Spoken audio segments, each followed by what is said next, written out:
excusez-nous de vous déranger. Est-ce qu'on peut vous demander comment est-ce que vous avez entendu parler de l'événement et... Sur Facebook. Sur Facebook ? Ouais. Qu'est-ce qui vous a donné envie de venir ? Bah, parce que c'était original. À quoi est-ce que vous vous attendez ? Je sais pas justement. J'en ai aucune idée. Moi on a juste parlé, je vais voir. Une sortie d'hibernation ? Bonsoir, bienvenue. Merci. Et merci pour vous. Bonne soirée. Vous êtes deux. Monsieur Coutumé. Et madame aussi. Et mon nom. Ah, je vais glisser. Ah oui, vous avez l'exposition pour se passer au premier étage. Bonsoir.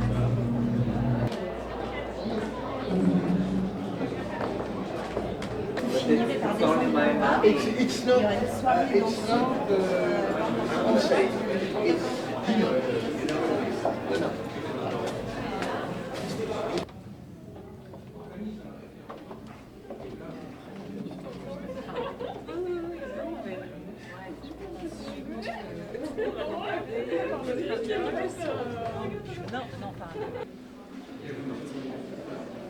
Et évidemment, au milieu de la forêt, elle commence à avoir des contractions, elle comprend que ça va se passer là. Donc son écuyer, un petit peu inquiet, part chercher du secours, il la laisse seule. Et ce qui devait arriver arriva, elle accouche au milieu de la forêt de deux jeunes jumeaux. Et c'est là que l'ours intervient, c'est une ours énorme, terrible, qui s'approche de la princesse et enlève un des deux jumeaux. On lance la maison est dans la cave, on le met en prison. Et du berger, il mangeait les moutons. De mère et monsieur le curé dirent en colère, il faut s'en séparer.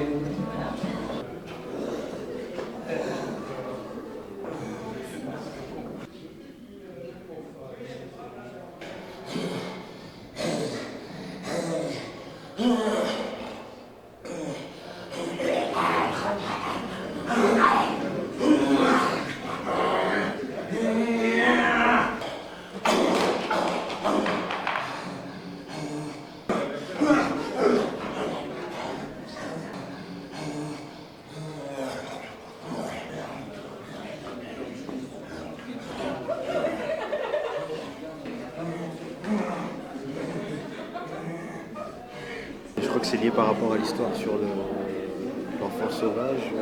Qu'est-ce qui racontait l'histoire du coup ? Que c'était deux jumeaux qui ont été perdus par leur maman à leur naissance et que l'un est devenu un enfant sauvage et l'autre a été recueilli par la civilisation. Et que du coup, il y a la lutte entre la nature, l'homme.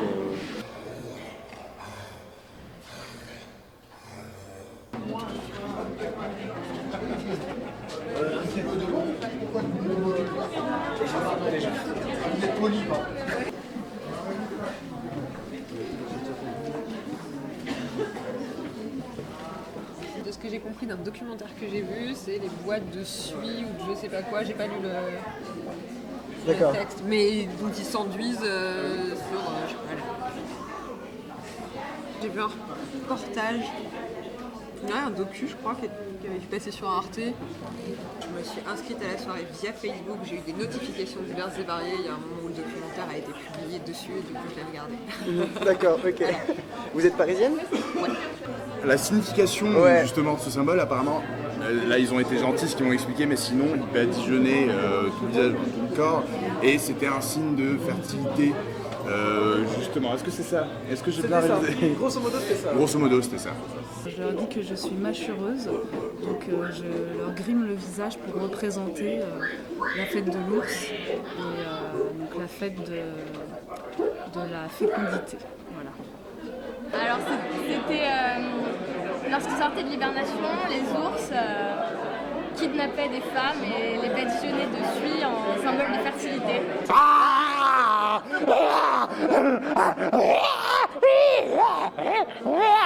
Ça fait à peu près 10 ans qu'on était au Pays Basque et en se promenant un peu, on avait regardé un peu les fêtes anciennes. On avait appris à ce moment-là que de l'autre côté des Pyrénées, il y avait cette fête. Donc on s'était dit un jour on ira, donc c'est cette année.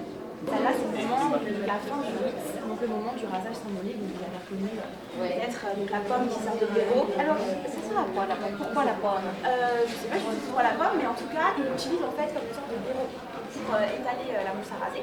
Ensuite, la hache en bois pour raser, mais comme c'est symbolique, pas une hache, mais une hache en bois. Et donc ici, ce qui va lui servir de bord.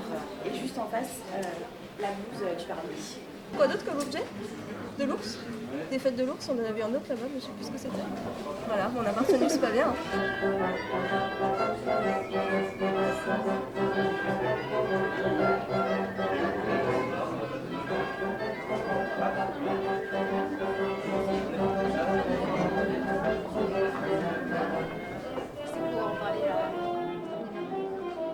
Vous avez pas d'idée de ce que c'est? Si, un sac de couchage ethnique. C'est une tenue camouflage pour attendre dans la neige longtemps le gibier. D'accord.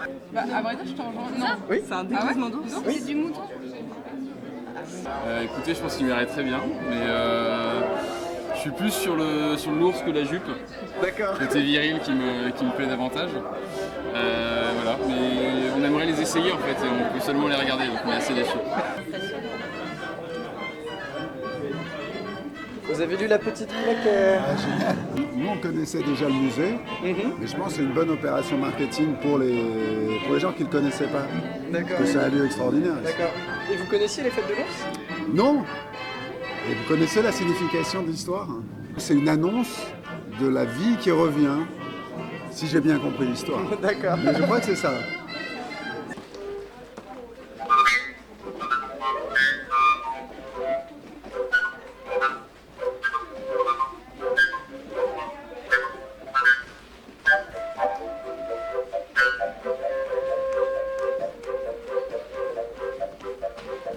Je me demandais si c'était fait à partir d'un aspirateur, mais je pense que oui.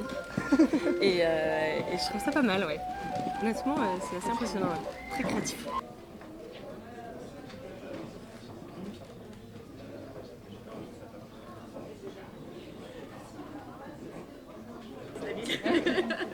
Non, bah non, il est... Ah, il a des griffes en grise.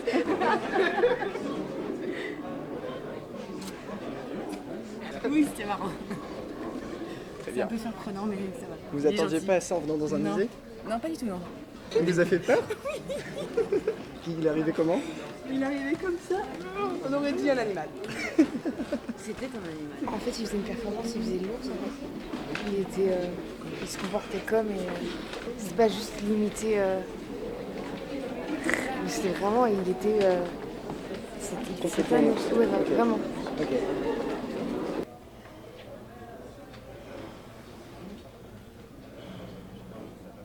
Moi j'ai beaucoup travaillé autour du rapport au corps animal, sur le son, le mouvement, le comportement. Voilà, c'est une partie, un pan du travail important qu'on développe avec la compagnie, avec Jade, ici, qui est ma partenaire.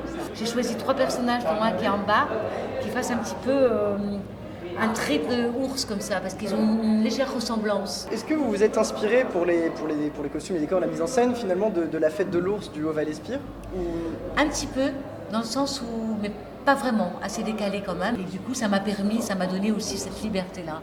Voilà. C'est des échos, c'est comment ça résonne. Voilà, le but n'était pas de reproduire une fête de l'ours dans le musée, et de se servir et de rebondir avec ça, comme à quels endroits ça pouvait rebondir. Voilà, donc on est parti sur ça. Donc, ce qui a permis d'explorer pas mal de pistes.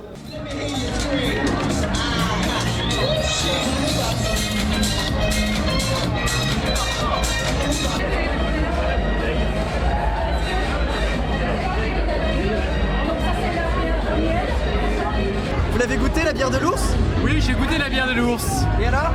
Elle est un peu légère, pour moi. Non mais c'est bien de boire de la bière light de temps en temps, hein. Ça me permet de... voilà. Mais celle-là elle est bonne. J'ai pas goûté la blonde, parce qu'il n'y en a plus. Ça veut dire qu'elle a du succès. Mais l'ambré est fort joli.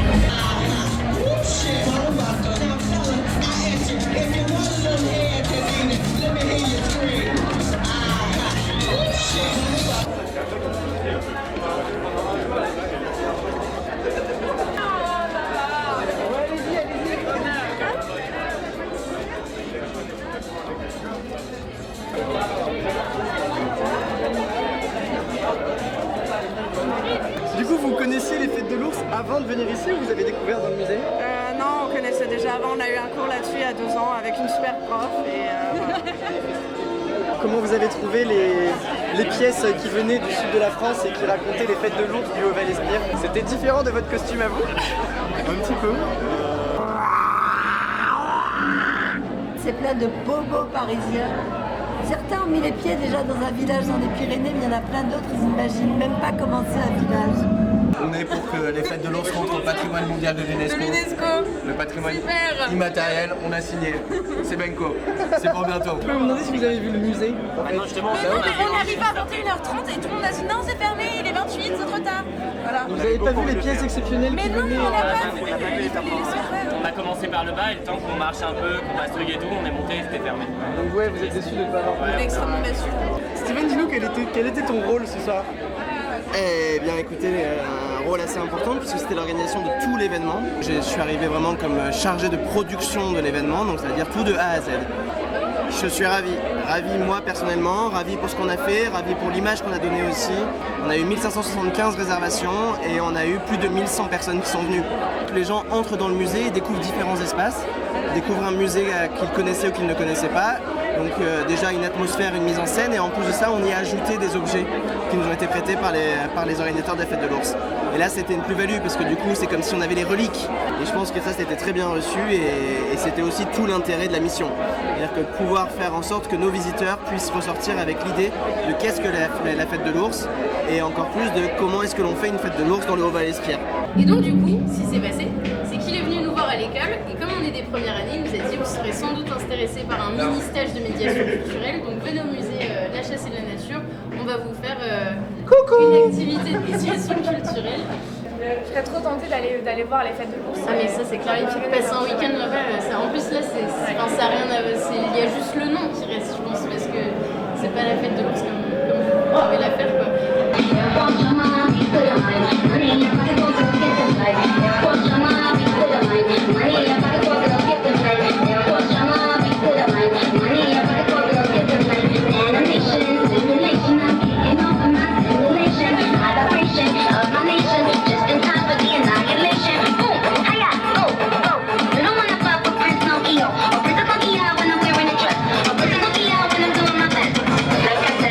Pour le moment, je vous répondrai que c'est un one-shot. D'accord. On verra l'année prochaine. Si on fait une fête de l'ours ou si on fait quelque chose en rapport avec la fête de l'ours, on fera en sorte que tous puissent être avec nous et que l'on puisse réellement refaire quelque chose de l'ordre pas d'une reconstitution, mais de l'ordre d'un réel témoignage dans le musée à Paris et ça pourrait être super chouette. Super, merci beaucoup. Merci à tous.